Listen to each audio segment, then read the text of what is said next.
Rotational mechanics का numerical 25. A flywheel of moment of inertia 5 kg meter square is rotated at a speed of 60 radian per second. Because of the friction at the axle, it comes to rest in 5 minutes. Find पहले find करना है average torque in friction, बाद में work done by friction और angular momentum of wheel 1 minute before it stops. तो यहाँ पे wheel होगा और ये उसका एक्सल और ये रोटेट हो रहा है कैसे 60 रेडियन पर सेकेंड इस स्पीड से. लेकिन यहाँ पे जो एक्सल होगा और ये जो व्हील होगा ये स्मूथ नहीं, वहाँ पे फ्रिक्शन हो रहा है और फ्रिक्शन के कारण उसका स्पीड कम होता चला जाएगा और आफ्टर 5 मिनट्स वो स्टॉप होगा. तो हमें बोला है कि अभी ये स्टॉप कौन कर रहा है, यहाँ पे इसके बीच में जो फ्रिक्शन होगा वो. जैसे हमें रोटेट करना है तो कुछ टॉर्क अप्लाई करना पड़ता है, वैसे ही जो बॉडी कंटिन्यूस यूनिफॉर्म मोशन में होगी उसे रोकने के लिए भी जैसे फोर्स अप्लाई करना पड़ता है, वैसे यहाँ पे रोटेशनल मोशन में टॉर्क अप्लाई करना पड़ेगा. तो ये टॉर्क फाइंड करना है. तो टॉर्क का इक्वेशन का देखा है जैसे force equal to mass into acceleration, वैसे torque is equal to moment of inertia into angular acceleration. तो ये आया हमें दिया है अल्फा. अल्फा क्या है, यहाँ पे डिसएलरेशन होगा क्योंकि स्पीड ऑलरेडी था यहाँ पे 60 रेडियन पर सेकेंड, अब वो कम हो रहा है मतलब डिसएलरेट हो रहा है. तो मतलब ये क्या आएगा आई, और ये अल्फा कैसे लिख सकते हैं हम, फाइनल जो भी होगा उसका speed minus initial speed upon time, ये होगा एंगुलर एक्सेलरेशन. तो ये आई की वैल्यू हमें दी है यहाँ पे 5 और ओमेगा एफ क्या हो रहा है, वो स्टॉप हो रहा है मतलब ये 0 माइनस इनिशियल स्पीड कितना था 60 और उसे रोकने के लिए कितना टाइम लग रहा है 5 मिनट्स, उसका हमने सेकेंड में कन्वर्जन कर दिया. तो ये इस तरह से आ जाएगा. तो ये 0 माइनस 0 तो ये माइनस 60 आ रहा है मतलब ये डिसएलरेटिंग टॉर्क होगा जिसके कारण रोटेशनल मोशन रुकने वाली है. अब ये 5 के लिए 5 चला जाएगा और 60 के लिए 60, तो ये -1. तो ये टॉर्क का इक्वेशन क्या आ गया हमारा 1 और यूनिट क्या आएगा ये फोर्स इंटू डिस्टेंस होता है, तो फोर्स का यूनिट होता है न्यूटन और ये मीटर. तो ये पहला पार्ट ये हो गया. बी पार्ट में हमें बताना है कि what is the work done by friction, friction कितना वर्क डन कर रहा है. तो यहाँ पे फ्रिक्शन का वर्क डन जैसे हम काइनेमेटिक्स में फाइंड कर देते work done by friction is frictional force into displacement, और वो फ्रिक्शनल फोर्स होता था म्यू एम जी, जो भी नॉर्मल रिएक्शन है उस पर डिपेंड.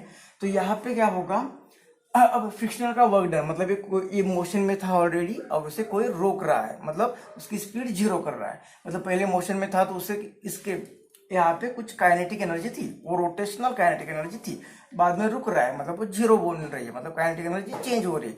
तो यहाँ पे हम यूज कर सकते हैं वर्क एनर्जी प्रिंसिपल. तो ये वर्क डन फाइंड करना है तो ये इक्वल टू क्या होगा kinetic energy, work is equal to kinetic energy. यहाँ पे कौन सी काइनेटिक एनर्जी होगी, रोटेशनल काइनेटिक एनर्जी, ये रोटेशनल काइनेटिक एनर्जी होगी. तो ये work done is equal to rotational kinetic energy. उसका फॉर्मूला क्या है वैसे तो डेरिवेशन से फॉर्मूला पता होना चाहिए, लेकिन हम एक ऐसा लॉजिक लगाएंगे तो काइनेटिक एनर्जी का फॉर्मूला होता था 1/2 mv². तो यहाँ पे रोटेशनल काइनेटिक एनर्जी का फॉर्मूला क्या आएगा 1/2, तो 1/2 ही रहेगा. मास की जगह पे हम लेते हैं मोमेंट ऑफ इनर्शिया और v की जगह पे एंगुलर वेलोसिटी. तो इस तरह से इस फॉर्मूला को याद कर सकते हैं, लेकिन एक किस तरह से आता है उसके लिए वो डेरिवेशन ही पढ़ना पड़ेगा. तो ये रोटेशनल काइनेटिक एनर्जी कितनी आएगी 1/2 I ओमेगा स्क्वायर. तो मतलब actually change in rotational energy find कर रहे हैं. तो ये final initial kinetic energy rotational minus final rotational kinetic energy, final वो स्टॉप हो रहा है वो इसलिए 0 बन रहा है. तो ये इतना ही ले लेंगे. तो ये कितना आ जाएगा 1/2 I की वैल्यू दी है यहाँ पे 5 और ओमेगा भी दिया है 60 रेडियन पर सेकेंड और इसका स्क्वायर लेना है. तो ये आएगा यहाँ पे 30.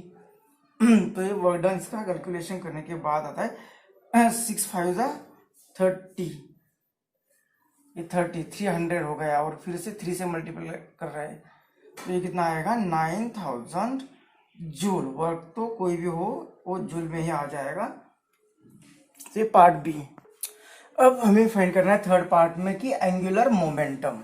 एंगुलर मोमेंटम मतलब L is equal to I omega, L is equal to I omega. तो I दिया हुआ है 5 और ओमेगा दिया हुआ, तो ये ओमेगा ये वाला ओमेगा नहीं है. कौन सा ओमेगा लेना है हमें 1 मिनट ये जो एंगुलर स्पीड होगा 1 मिनट बिफोर इट स्टॉप्स, मतलब ये इनिशियली था, बाद में उसकी वेलोसिटी कम, एंगुलर वेलोसिटी कम होती जाएगी ड्यू टू दिस फ्रिक्शन, और कम होते होते होते लास्ट में 5 मिनट में वो यहाँ पे 0 बन जाएगा। लेकिन 1 मिनट बिफोर मतलब 4 मिनट में उसकी जो एंगुलर वेलोसिटी होगी उस टाइम पे हमें एंगुलर मोमेंटम फाइंड करना है। मतलब ये ओमेगा हमें 4 मिनट के बाद कितना होगा फाइंड करना पड़ेगा। मतलब ये ओमेगा जो होगा 4 मिनट के बाद, इनिशियली इतनी स्पीड थी तो 4 मिनट के बाद वो जो कम होते होते ओमेगा बनेगा वो कितना होगा ये फाइंड करना पड़ेगा।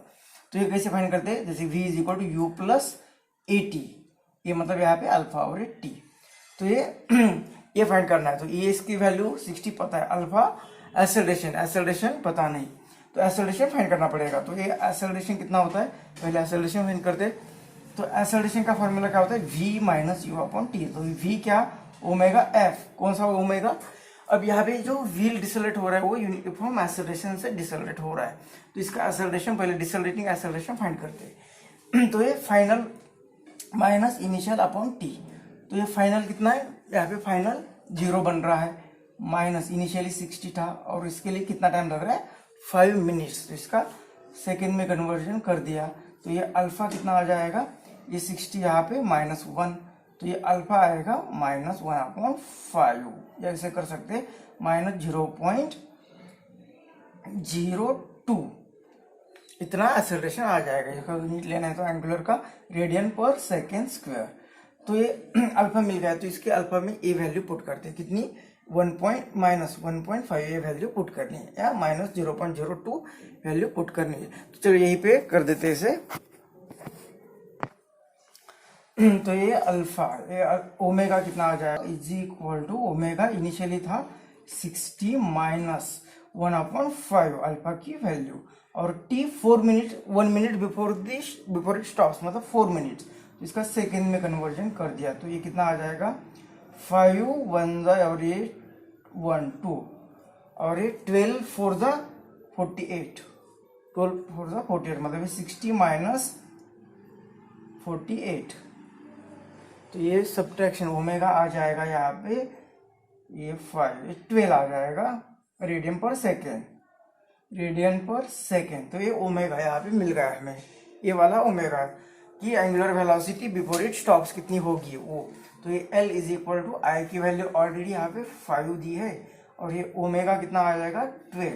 तो ये एंगुलर मोमेंटम कितना आ जाएगा 60, और इसका यूनिट आई का यूनिट केजी मीटर स्क्वायर, और ओमेगा का रेडियन पर सेकेंड। तो इतना ये थर्ड पार्ट हो जाएगा।